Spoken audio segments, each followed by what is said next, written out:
இந்தியாவை வல்லரசாக்கக்கூடிய முயற்சியில் மோடி இருக்காரு. அதன் ஒரு பகுதி தமிழ்நாட்டில் ஈநுழை திட்டத்தை பிரம்மாண்டமாக கட்டமைக்கக்கூடிய பணியில் இருக்காரு அப்படின்னு சொல்கிறாங்க. இது ஆச்சரியப்பட வேண்டிய ஒன்றா அல்லது அச்சப்படணுமா? இது நிச்சயமாக அச்சப்பட வேண்டிய ஒன்று தான். இந்த திட்டம் ஈநுழை திட்டம் என்பது உலகத்தில் உள்ள பல்வேறு நாடுகள் முயற்சி செய்து முண்டி அடித்து தலகுப்புற கவிழ்ந்து என்னமெல்லாமோ செய்து பார்த்து ஆரம்பித்து விட்டு கைவிட்டு மூடப்பட்ட திட்டம் தான் ஈநுழை திட்டம். அணு உலைகளே ஆபத்தானவை, அதுவும் ஈநுலைகள் மிகவும் ஆபத்தானவை. ஒன்று, இதில் அதிகமான புளுட்டோனியம் பயன்படுத்தப்படும், முதல் விஷயம். ரெண்டாவது, இதோடைய கூலண்ட் குளிர்விப்பான் லிக்விட் சோடியம். அந்த திரவ சோடியமோட தன்மை என்னென்னா, காற்றில் இருக்க ஈரப்பதம் பட்டாலே தீ பிடிச்சிரும்.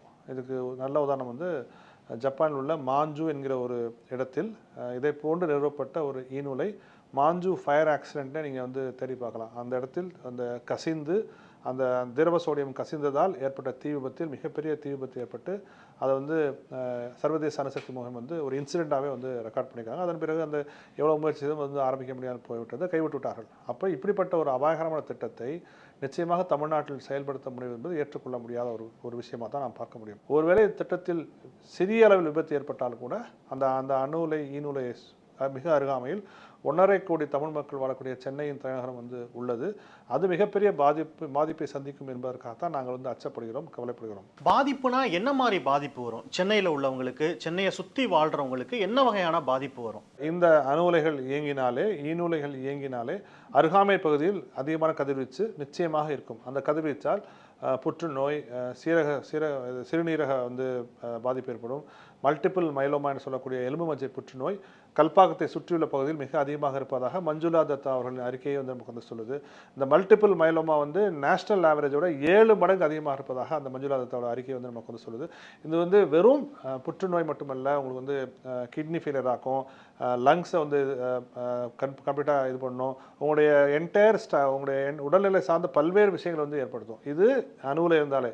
இப்போ ஈநுலை வர்றப்ப புளுட்டோனியம் போன்ற பொருட்கள் அதிகமாக பயன்படுத்தப்படும். அப்போ புளுட்டோனியம் இன்னும் அதிகமான கதிர்வீச்சு தன்மை கொண்டது. அவருடைய அரைவாழ்வு காலம் சொல்லுவாங்க. அவருடைய கதிர்வீச்சை பாதியாக குறைத்துக் கொள்வதற்கு எவ்வளோ காலம் எடுக்குமோ அதை ஹாஃப் லைஃப் பீரியட்னு சொல்லுவாங்க. அது புளுட்டோனியத்திற்கு மிக மிக அதிகமான ஹாஃப் லைஃப். அப்போ அத்தனை ஆண்டுகள் கதிர்வீச்சு கொண்ட தன்மை ஒரு பொருளாக ஒரு தன்மை ஒரு கனிமமாக அந்த புளுட்டோனியம் இருக்கும். ஸோ அப்போ அதையும் பயன்படுத்தி இந்த ஈநுலையில் பயன்படுத்துவதால், மூன்றாவதாக இந்த திரவ சோடியம், லிக்விட் சோடியம். இந்த லிக்விட் சோடியம் ஏதோ ஒரு வகையில் சின்னதாக ஒரு டாட் லீக் ஆனால் கூட தீ விபத்து ஏற்பட்டுரும்.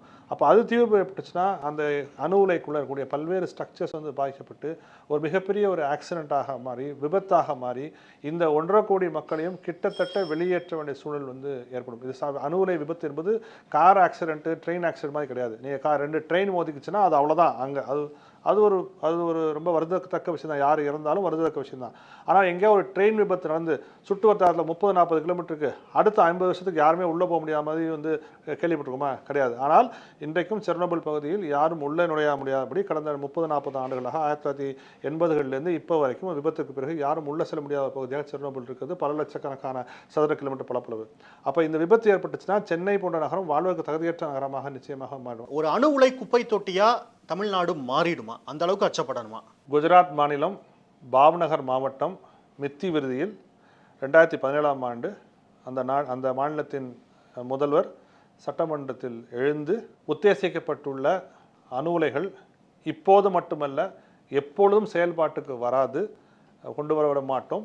ஃபுகுஷிமா விபத்திற்கு பிறகு மக்களிடம் தங்களுடைய வாழ்வாதாரம் பாதிக்கப்படும் என்கிற அச்சம் நிலவுவதால் இந்த அறிவிப்பை குஜராத் மாநில அரசு செய்கிறது என்று சொன்னது பாஜக கட்சியின் அன்றைய அம்மாநிலத்தின் முதலமைச்சர் விஜய் ரூபானி. அந்த திட்டம் கைவிடப்பட்டுச்சு.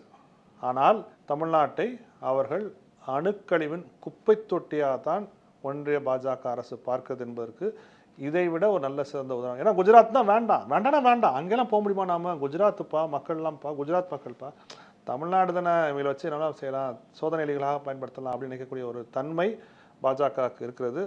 அந்த தன்மையில் தான் இந்த ஈநுலைகளை இங்கே நிறுவி இன்றைக்கு பிரதமர் அவர்கள் அந்த ஃபியூயல் லோடிங் பார்த்துட்டு போயிருக்காரு.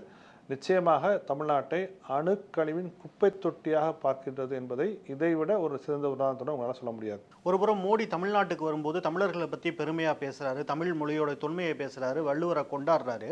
மறுபுறம் இது போன்ற திட்டங்களை தமிழ்நாட்டுக்கு கொண்டு வருவதற்கான அரசியல் காரணம் என்னவா இருக்கும்? ஒன்றிய அரசு நிச்சயமாக சென்னையை குறிப்பிட்டு தமிழ்நாட்டை குறிப்பிட்டு வரக்கூடிய விஷயம், நீங்கள் இவங்க எப்படி நமக்கு ஓட்டு போடுறது இல்லை, அவங்க என்ன ஆனால் நமக்கு என்ன கவலை. ஏன்னா நான் ஏற்கனவே சொன்ன மாதிரி குஜராத்தில் வந்து ஒரு அணுலை வேண்டாம்னு சொல்லி கை விட்டுறாங்க. ஆனால் அங்கே அணுலையோட ஆபத்தானது ஈநூலை கொண்டு வந்து தமிழ்நாட்டிலேருந்து வைக்கிறாங்க. அப்போ நீங்கள் வந்து ஒரு கொள்கை முடிவு, இந்தியாவில் அணுசக்தி வேணுங்கிற ஒரு கொள்கை முடிவு நீங்கள் எடுத்தீங்கன்னா குஜராத்துக்கு அதான் இருக்கணும், தமிழ்நாட்டுக்கு அதான் வந்துடணும். நீங்கள் குஜராத்துக்கு வேண்டாம் தமிழ்நாட்டுக்கு வேணும் அப்படின்னா உங்களுக்கு உள்நோக்கம் இருக்குன்னு தான் நம்ம வந்து நிச்சயமாக பார்க்க முடியும். அப்போ இந்த மாதிரியான திட்டங்களை நிச்சயமாக ஒன்றிய செயல்படுத்துவதற்கு தமிழ்நாட்டை ஒரு பேரிடர் சூழ் மாநிலமாக, சென்னையை ஒரு பேரிடர் சூழ் நகரமாக உலக கண்களில் காட்டி இங்கே வரக்கூடிய முதலீடுகள், இங்கே வரக்கூடிய வேலைவாய்ப்புகளை தடுப்பது நிச்சயமாக அதுக்கு ஒரு நோக்கம் இருக்கிறது என்பதை நம்மால் திட்டவட்டமாக சொல்ல முடியும். ஒரு ஈநூலையை உருவாக்குறாங்க, இதுல இருந்து வரக்கூடிய ஆற்றலை வச்சு என்ன செய்ய போறாங்கிறதான் பிரதானமான கேள்வி. என்ன செய்ய காத்துட்டு இருக்காங்க? புளுட்டோனியம் அணுகுண்டுகள் மிக மிக ஆபத்தை விளைவிக்கக்கூடியவை. அந்த புளுட்டோனியம் அணுகுண்டுகள் செய்வதற்காக புளுட்டோனியம் நிறைய தேவைப்படுது இந்தியாவுக்கு. அதனால் ஈநூலை வச்சுருக்காங்க. அதில் வந்து நம்ம வந்து ஒளிச்சு மறைச்சலாம் வந்து பேசணும் அவசியம் கிடையாது. அந்த நெல்லுக்கு பாயும்போது புல்லுக்கு பாயிற மாதிரி கொஞ்சம் மின்சாரமும் கிடைக்கும், அவ்வளோதான். நீங்கள் வந்து புளுட்டோனியம் தயாரிப்பு ஆலை நீங்கள் போட்டிங்கன்னா மக்கள் விழமாட்டாங்க இல்லையா? அதெல்லாம் வந்து ஈநூலையிலேருந்து மின்சாரம் வரும்னு பொய்ய சொல்லி அந்த ஈநூலேருந்து மின்சாரத்தை வந்து தயாரித்து கொஞ்சம் கொடுத்துட்டு புளுட்டோனியத்தை வைத்து அணுகுண்டுகள் செய்வது தான் இந்த திட்டத்தோட முக்கியமான நோக்கம். அதில் கல்பாக்கத்தை வந்து இராணுவ பயன்பாட்டு கீழே கொண்டு வந்துட்டோம். ஸோ இந்த என்ன பண்ணாலும் சர்வதேச அணுசக்தி முகாம் கேள்வி கேட்க முடியாது. ஏன்ப்பா அந்த புளுட்டோனியம் வந்துச்சா, எவ்வளோ வந்துச்சு, அது குண்டு செஞ்சிருக்கியா, குண்டு செய்யலையா, எங்கே வச்சிருக்க, எதுவும் கேட்க முடியாது. உடனுக்குடன் செய்திகளை தெரிந்து கொள்ள சன் நியூஸ் பெல் ஐகானை கிளிக் பண்ணுங்க.